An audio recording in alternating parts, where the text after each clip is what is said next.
अगर आपकी पत्नी ने आप पर 125 मेंटेनेंस का केस किया हुआ है और आपके दिमाग में ये रील चल रही हो कि हम तो कोर्ट में नहीं जाएंगे और वो देखेंगे कि वो क्या कर लेगी, तो दोस्तों ये अपने दिमाग से आप ये गलतफहमी निकाल दीजिए। क्योंकि कोर्ट में अगर आप नहीं गए हो तो कोर्ट आपको एक्स पार्टी ऑर्डर करके ना और उसमें ऑर्डर कर देती है और जो पत्नी होती है वो मेंटेनेंस बनवा लेती है।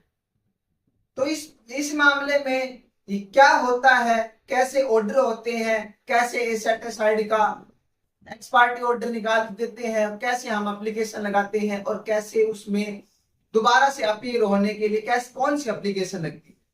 तो आज की इस वीडियो में हम इन्हीं बातों पर चर्चा करेंगे, तो आप वीडियो में बने रहे। ये वीडियो आपके लिए बहुत ही महत्वपूर्ण हो सकती है।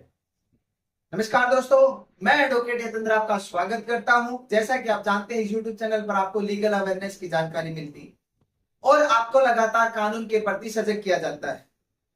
तो दोस्तों आज की वीडियो में हम इस बात पर चर्चा करेंगे कि अगर आपकी पत्नी ने आप पर 125 मेंटेनेंस का केस किया हुआ है और आप जा ही नहीं रहे हो उसमें, तो उसमें कोर्ट क्या करती है कि आपको एक्स पार्टी ऑर्डर कर देती है कि आप कोर्ट में जा ही नहीं रहे हो।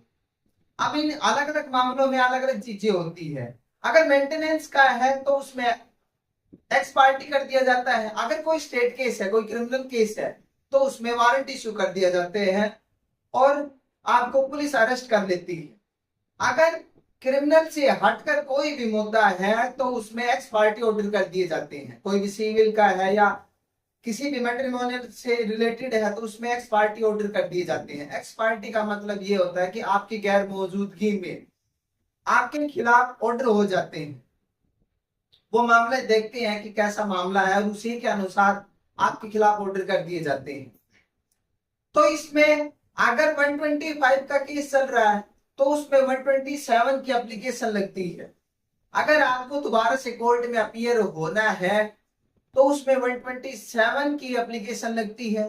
जैसा भी आपको, अगर मान लो आपको ऑर्डर आज मिले हैं, आज के डेट पर मिले हैं और आप उसमें अपीयर होना चाहते हो, तो आप उस जो आपको जो सम्मन मिले हैं, जो ऑर्डर मिले हैं, कहीं से भी मिले हो, आप उसको ऑर्डर की कॉपी लगाकर उसमें 127 की एप्लीकेशन लगती है, तब आप दोबारा से अपीयर हो सकते हो।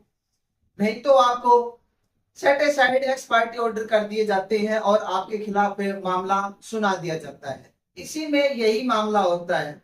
तो दोस्तों अगर आपके दिमाग में ये चीज चल रही हो कि अगर उसने 125 का केस किया हुआ है तो आपको कोर्ट में अपीयर होना ही पड़ेगा। क्योंकि आप ये सोच रहे होंगे कि अगर हम कोर्ट में नहीं जाएंगे तो आपके खिलाफ कोई भी कार्यवाही नहीं होगी।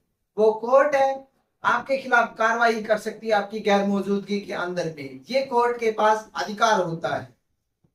तो आपको उस कोर्ट में अपीयर होना ही पड़ता है। अगर आप चाहते हैं कि आप उसको चीज को डिफेंड कर सकते हो तो मैं आपको सजेस्ट करूंगा कि आपको उसको डिफेंड करना चाहिए। आपको अपना केस अच्छे से लड़ना चाहिए और उसी के आधार पर जो भी जज साहब जजमेंट देते हैं वो जजमेंट कहीं ना कहीं 1-2% आपके फेवर में होता है।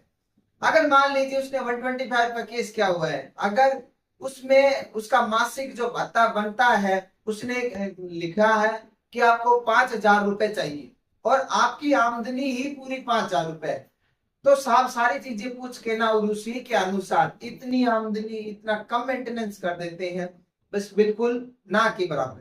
तो मैं आपको सजेस्ट करूंगा दोस्तों कि आपको कोर्ट में अपीयर होना चाहिए और अपने केस को अच्छे से डिफेंड करते हुए आपको केस लड़ना चाहिए। अगर आपको एक्स पार्टी ऑर्डर कर दिए गए हैं तो आपको 127 की एप्लीकेशन लगती है।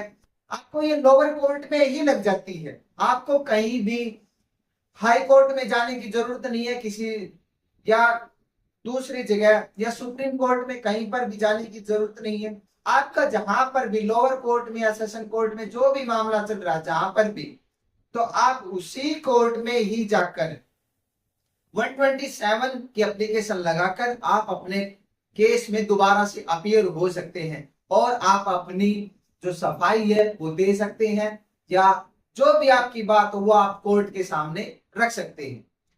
तो दोस्तों उम्मीद करता हूं आपको ये मेरी वीडियो पसंद आई होगी। अगर पसंद आई हो तो अपने दोस्तों के साथ जरूर शेयर करना। हम मिलते हैं जल्दी किसी दूसरी नॉलेज के साथ। तब तक के लिए बाय, टेक केयर।